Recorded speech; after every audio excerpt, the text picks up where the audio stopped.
Hi, and welcome to this week's episode of our trademark and IP video series. Today we'll be talking about life after you submit your trademark application in Canada. Nope, sorry, the trademark registration process doesn't end after you submitted an application. Once a trademark is filed and even throughout the registration process, you still need to have a plan in place to defend your trademark. But don't worry, we're here to help. Let's start by answering some fundamental questions you probably have about trademark protection post-filing. First, which courts are empowered to hear trademark disputes? The federal court has both concurrent and exclusive jurisdiction to hear trademark disputes. The jurisdiction is exclusive where statutory registration, expungement, or the grant of trademark rights is at issue. Jurisdiction is concurrent when the claim is one of infringement of those rights. A party can elect to bring these claims before the federal court or before the provincial superior courts. Some points that I want to draw your attention to regarding jurisdiction. The federal government was set out to have exclusive jurisdiction regarding trademarks in the Constitution Act of 1867. The federal government has exclusive jurisdiction regarding matters of statutory registration, expungement, and the granting of trademark rights. Matters of infringement can be heard at either the federal level or at the provincial superior court level. Under the Trademarks Act, the federal court has exclusive jurisdiction to hear trademark matters. That said, under the Federal Courts Act, the federal court has concurrent jurisdiction along with the provincial superior courts on certain matters such as infringement and passing off. Fun fact, when it comes to language, a trademark can be either in French or English. A recent case in Quebec decided that registered trademarks do not have to be converted into the language of any given jurisdiction. This is why you will see many trademarks in Quebec that remain English, even though they have language laws in Quebec. Let's say you're dealing with a trademark ownership issue. What actions can be taken against infringement? E.g., it's like civil, criminal, or administrative. Well, for civil action, only a registered trademark can be infringed. Infringement is a legal term which typically includes the sale, distribution, or advertisement of any goods or services in association with a confusing trademark or trade name. A party can sue for a trademark infringement based on Sections 19 and 20 of the Trademarks Act before the federal court or the relevant provincial superior court. In a criminal action, the criminal code targets the sale, offer for sale, or distribution of counterfeit products on a commercial scale, as well as the manufacture, cause to be manufactured, possession, import, export, or attempt to export any counterfeit goods, and any label or packaging for the purpose of sale or distribution on a commercial scale. In-transit shipments and personal use goods are excluded.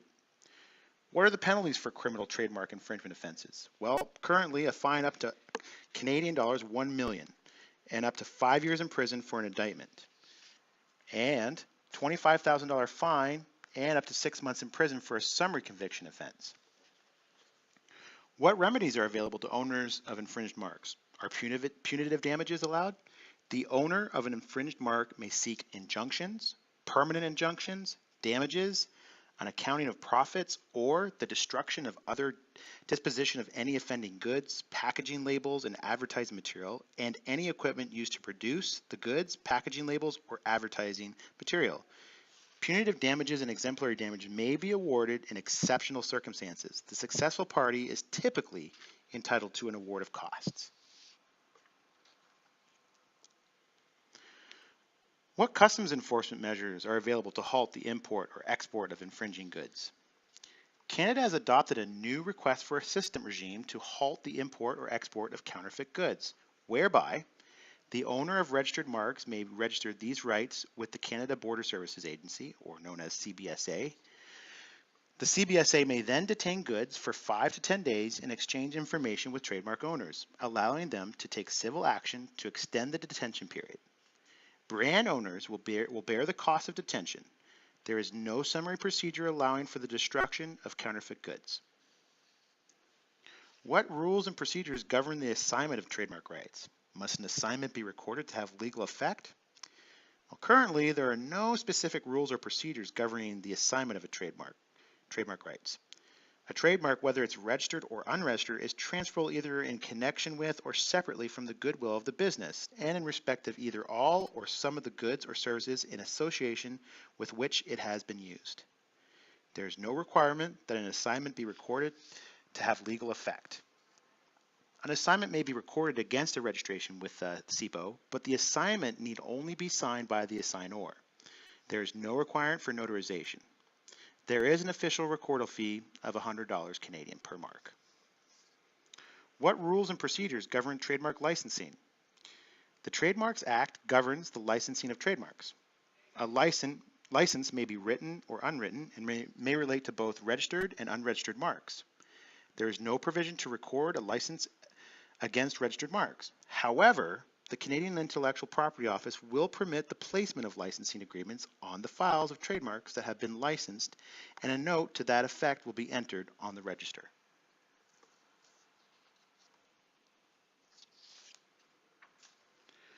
Can trademarks be protected under other IP rights, like copyright or designs or industrial designs?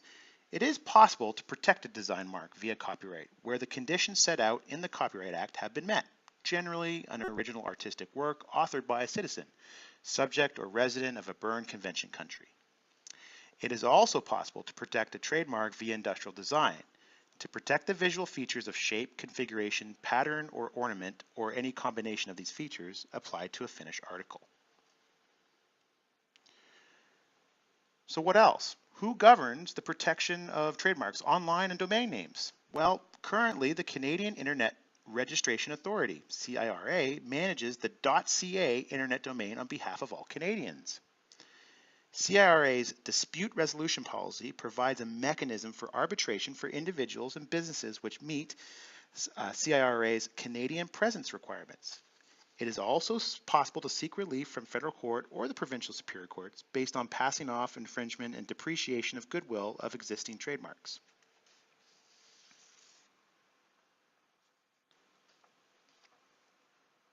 Well, that's all for today, folks. Thank you for listening to our IP video series, and there'll be a new one coming up in the next week, and we appreciate you listening. Thank you.